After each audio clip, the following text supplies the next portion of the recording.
तो एक तो मौसम विभाग का कहना है कि बीते महीने अगस्त में भी बारिश ने तोड़ा 25 सालों का रिकॉर्ड और अब इस महीने सितंबर में भी झमाझम बारिश होगी। कई नदियां उफान पर रहेगी। हिमाचल से लेकर उत्तराखंड तक कई राज्यों में भारी बारिश का ऑरेंज अलर्ट जारी किया आईएमडी ने। चलिए कुछ अलग अलग राज्यों के मौसम की स्थितियां देखते हैं। देखिए हरियाणा में भारी बारिश का हाई अलर्ट, उफान पर चल रही कई नदियां, अधिकारियों व कर्मचारियों की छुट्टियां भी रद्द की गई। गुरुग्राम में भी भारी बारिश को लेकर एडवाइजरी जारी हुई। वर्क फ्रॉम होम और ऑनलाइन क्लास लेने के निर्देश जारी किए। हरियाणा फरीदाबाद में भी अगले 48 घंटों में भारी बाढ़ आ सकती है। सभी कर्मचारियों की छुट्टियां रद्द की गई। संवेदनशील इलाकों में अलर्ट जारी हुआ। हरियाणा के कई जगहों पर पानी भरने के चलते सड़कों पर जाम लगा हुआ। जल भराव होने पर हेल्पलाइन नंबर भी जारी हुआ। एक टोल फ्री नंबर आप देख सकते हैं। और ये देखिए हरियाणा में यमुना नदी भी भारी उफान पर चल रही है। जल स्तर 3 लाख क्यूसेक के पास पहुंचा और इसके चलते आसपास के 5 जिलों में बाढ़ का खतरा और भी बढ़ गया है। जमीन कट रही है, बांध रिस रहे हैं, आबादी क्षेत्रों पर अलर्ट जारी हुआ। यह हरियाणा के गुरुग्राम में भी देख सकते हैं भारी ट्रैफिक जाम हो गया और हरियाणा के 6 जिलों में स्कूल भी बंद पड़े हैं। अभी यमुना नगर में भी यमुना नदी ओवरफ्लो चल रही है। हरियाणा के अलावा पंजाब में भी भारी बारिश और बाढ़ से हालात काफी गंभीर है। खास करके 9 जिलों में मैंने आपको बताया था। गृह मंत्री अमित शाह और पीएम मोदी ने भी पंजाब की सरकार मुख्यमंत्री से फोन पर बातचीत की। बताया जा रहा है कि पंजाब में इस बाढ़ के सीजन में अब तक 29 लोगों की मौत हो गई। एक 15 दिन की बच्ची को बचाया, देवदूत बनी सेना, रेस्क्यू किया। पंजाब में इस बार दोस्तों सामान्य से 74% ज्यादा बारिश हुई। 25 सालों का रिकॉर्ड उड़ गया। 1300 से ज्यादा गाँव बाढ़ की चपेट में चल रहे हैं। चलिए अब देखिए छत्तीसगढ़ के मानसून का लाइव अपडेट। डोंगरगढ़ में नाला पार करते वक्त एक युवक बह गया, मौत हो गई। बालोद में बारिश के बाद बस स्टैंड में 1-1 फीट तक पानी भर गया। यात्री काफी परेशान है। और इधर झारखंड में भी, पूरे झारखंड में अगले 2-3 दिन भारी बारिश का येलो अलर्ट रहेगा। बंगाल की खाड़ी में बने लो प्रेशर के कारण मौसम में ये बदलाव की संभावना रहेगी। पहाड़ी राज्य हिमाचल प्रदेश में देखिए भरमौर में तो 6 मणिमहेश यात्रियों के शव मिले। हिमाचल के भी 8 जिलों में आज स्कूल कॉलेज बंद रहेंगे। 5 सितंबर तक हिमाचल की सभी ट्रेनें भी रद्द हुई। लैंडस्लाइड की घटनाओं में भी 5 और लोगों की मौत होने की खबर है। और बिहार के मानसून की स्थितियां देखिए। कैमूर में बिजली से 3 महिलाओं की मौत हो गई। 4 जुलसी। भागलपुर में बाढ़ से 1 व्यक्ति की मौत हो गई। मुंगेर के शहरी क्षेत्रों में भी गंगा नदी का पानी भर चुका है। ये देख सकते हैं मुंगेर की तस्वीरें आप। मंदिर घरों के फर्श के भी ऊपर पानी भरा हुआ है। इतनी बाढ़ आई हुई है। अभी भी बिहार के 25 जिलों में भारी बारिश का येलो अलर्ट रहेगा अगले 24 घंटों के दौरान। बाकी दोस्तों हिमाचल के लिए तो मौसम विभाग का कहना है कि बारिश ने 76 सालों का रिकॉर्ड तोड़ दिया। बीते महीने अगस्त में नॉर्मल से 68% ज्यादा बारिश हुई। और गृह मंत्री अमित शाह का प्लेन भी जयपुर डाइवर्ट किया गया। कुछ देर के बाद वो दिल्ली रवाना हुए खराब मौसम की वजह से। राजस्थान में बीकानेर में स्कूटी बाइक समेत एक महिला और युवक भी बह गए। आज और कल भी राजस्थान के 26 जिलों में भारी बारिश का अलर्ट है। मध्य प्रदेश में भी देखिए बारिश आफत की बरस रही है। रतलाम में एक पूरा गाँव डूब गया। भोपाल समेत एमपी के 26 जिलों में गिरा पानी। दमोह में एक मकान ढह गया जिससे एक व्यक्ति की मौत हो गई। और इधर उत्तर प्रदेश में भी देखिए यमुना नदी का जलस्तर बढ़ने से कई जिलों में अलर्ट मोड पर है अधिकारी। निचले इलाकों में रहने वाले लोगों को सतर्क रहने की चेतावनी भी जारी की। कुल मिलाकर बंगाल की खाड़ी से एक और कम दबाव का क्षेत्र उठेगा। मौसम विभाग ने चेतावनी में बताया, जिसके चलते उड़ीसा से लेकर गुजरात तक कई राज्यों में फिर से पानी बरसेगा। अगले 24 घंटों के दौरान ये लो प्रेशर का एरिया तैयार होगा ना। और उत्तराखंड में भी देखिए मौसम विभाग की चेतावनी, बिगड़ेगा मौसम। गढ़वाल कुमाऊं में मूसलाधार बारिश के साथ भूस्खलन और बादल फटने की भी चेतावनी जारी हुई। देश की राजधानी दिल्ली एनसीआर में भी इस सप्ताह बारिश जारी रहेगी। सितंबर की शुरुआत बौछारों के साथ होगी और इस भारी बारिश की वजह से दिल्ली वासियों को गर्मी से भी राहत मिली है। और दिल्ली में प्रदूषण पर भी एक अच्छी रिपोर्ट सामने आ रही है कि अभी दिल्ली की हवा इस समय सबसे शुद्ध चल रही है। सांस लेने लायक हुई देश की राजधानी। 8 सालों बाद राजधानी में AQI में इतना सुधार देखा गया है। गृह मंत्री अमित शाह ने भी जम्मू कश्मीर में बाढ़ प्रभावित इलाकों का दौरा किया और पीड़ितों को राहत देने का आश्वासन भी दिया। पंजाब के मुख्यमंत्री भगवंत मान ने भी बाढ़ प्रभावित क्षेत्रों का दौरा करते हुए लोगों को मदद का आश्वासन दिया और अधिकारियों को भी निर्देश दिया। कहा कि जल्द से जल्द राहत दें। पंजाब में तो दोस्तों बाढ़ का कहर इतना गंभीर चल रहा है कि 12 जिलों के 2.5 लाख से ज्यादा लोग प्रभावित हैं। आज भी बारिश का रेड और कल येलो अलर्ट रहेगा। बाकी इधर देखिए उत्तर प्रदेश में भी भारी बारिश की चेतावनी कई जिलों में। मरेठी, बरेली समेत कुछ जिलों में तो स्कूलों में भी छुट्टियां घोषित हुई। अलीगढ़ में भी सड़क पर नाव चलाई गई। बारिश से यूपी के 6 जिलों में स्कूल बंद रहेंगे। आज और कल भी 25 जिलों में बादल बरसेंगे।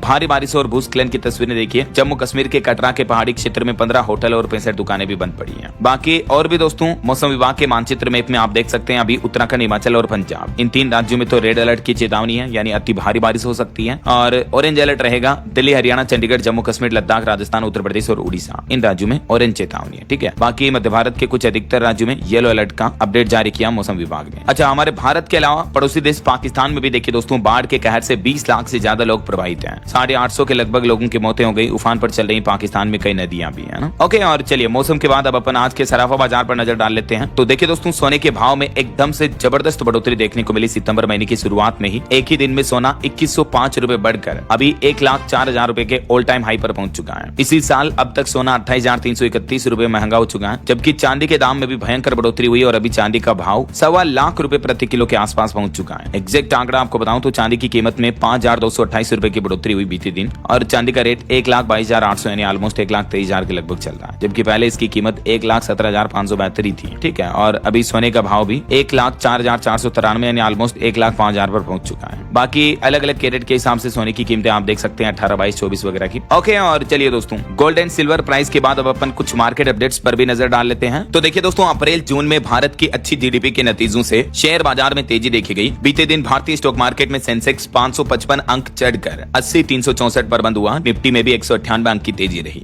और निवेशकों के लिए खबर है, अमांता हेल्थ केयर का आईपीओ ओपन हो चुका है। इसमें 3 सितंबर तक इन्वेस्टमेंट कर सकेंगे रिटेल निवेशक। चलिए मार्केट के बाद आगे बढ़ते हैं खबरों में। कुछ अंतर्राष्ट्रीय न्यूज अपडेट देखिए। अमेरिकी चुनाव में बड़ा बदलाव करने जा रहे हैं डोनाल्ड ट्रंप। वोटर कार्ड होगा अब अनिवार्य। डाक के जरिए मतदान को प्रतिबंधित करने की भी तैयारी कर रही है अमेरिका सरकार। और खबर है, इटली की पीएम मेलोनी की अश्लील डीप फेक फोटो वायरल करने वाली वेबसाइट बंद की गई। 7 लाख सब्सक्राइबर्स थे इसके। और खेल जगत से भी भारत के लिए अच्छी खबर आई। हॉकी एशिया कप में भारत ने लगातार तीसरा मैच जीता। कजाकिस्तान को 15-0 से हराया। अभिषेक के 4 गोल लगे। जुगराज सुखजीत ने भी हैट्रिक लगाई। वहीं महिला क्रिकेट वर्ल्ड कप की प्राइज मनी इस बार पुरुषों से भी ज्यादा है। टीमों के बीच 122 करोड़ रुपए बटेंगे। पुरुष टूर्नामेंट से 39 करोड़ ज्यादा है। और जो आईपीएल सेरेमनी के दौरान कर्नाटक के बंगलुरु में भगदड़ मची, उस भगदड़ में मृतकों की याद में मेमोरियल बनाएगी आरसीबी। क्राउड मैनेजमेंट प्रोटोकॉल भी बनेगा। 6 पॉइंट्स का मैनिफेस्टो जारी किया आरसीबी ने, ये देख सकते हैं आप। और खबर है, डॉक्टर उर्जित पटेल आईएमएफ के एग्जीक्यूटिव डायरेक्टर बने। आरबीआई के 24वें गवर्नर रहते हुए इन्होंने नोटबंदी कराई थी। वही देखिए, बॉलीवुड में अब फिल्मों के खराब रिव्यू देना इन्फ्लुएंसर्स को भारी पड़ेगा। प्रोड्यूसर से जबरन वसूली के खिलाफ आईएफटीपीसी लेगी लीगल एक्शन। पैसे न मिलने पर फिल्म को देते थे नेगेटिव रिव्यू, लेकिन अब ऐसा नहीं कर पाएंगे यूट्यूबर, इन्फ्लुएंसर वगैरह, है ना। और खबर देखिए, मिस टीन इंटरनेशनल 2025 में केरल की काजिया भी रनर अप रही। स्पेन की लोरेना रुइज के सिर सजा ताज। 24 देशों की सुंदरियां इसमें शामिल हुई। विश्व की सबसे प्रतिष्ठित किशोर सौंदर्य प्रतियोगिताओं में से एक miss tin international 2025 grand finale का आयोजन ये जयपुर में हुआ। और इसमें स्पेन की लोरेना रुइज ने ये मिस टीन इंटरनेशनल का ताज अपने नाम लिया। देख सकते हैं आप तस्वीर। और ये है भारत की काजिया लिज, जो की रनर अप रही है। चलिए अगला अपडेट देखिए। उत्तर प्रदेश में प्राथमिक स्कूलों का विलय किया जाएगा या नहीं, इस पर बीते दिन फैसला नहीं हो पाया। अब अगली सुनवाई 22 सितंबर को होगी। कोर्ट ने यथास्थिति बनाए रखने का आदेश दिया। और वहीं उत्तर प्रदेश में मेडिकल कॉलेजों के आरक्षण संबंधित शासनादेश भी रद्द करने के खिलाफ सरकार ने अपील की। इस मुद्दे पर भी आज सुनवाई होगी।